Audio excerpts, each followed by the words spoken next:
దేవుని యొక్క కృప ద్వారా బ్రతికి ఉన్నాడు.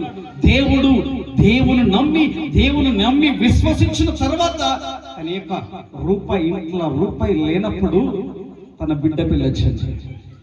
ఏం చేయాలని ప్రభువా అని దేవుడికి మోకరించాడు.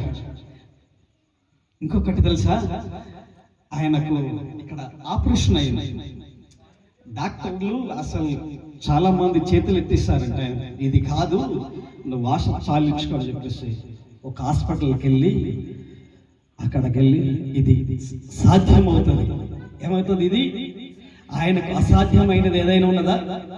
ఆయనకు అసాధ్యమైనది ఏది కూడా లేదు, సర్వము సాధ్యమే అని దేవుని మీద నమ్మకం పెట్టుకొని ఆపరేషన్ థియేటర్ లోపలికి వెళ్ళిన తర్వాత అప్పుడు నిజంగా మరలా బయటికి వచ్చాడండి. హల్లెలూయా, హల్లెలూయా.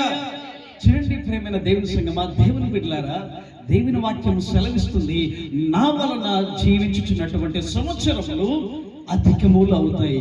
ఇది ఎవరికి అని అంటే యెహోవా యందు భయభక్తులు కలిగిన వారికి మాత్రమేనండి.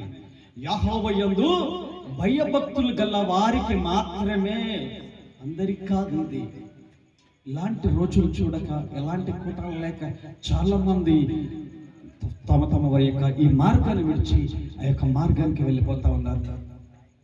ఎందుకంటే దేవుని యందు భయభక్తులు కలిగి ఉన్నాడు, దేవుని విశ్వసించాడు, దేవుని నమ్మాడు, దేవుని యందు నమ్మి బాప్తిసము పొందుకున్నాడు.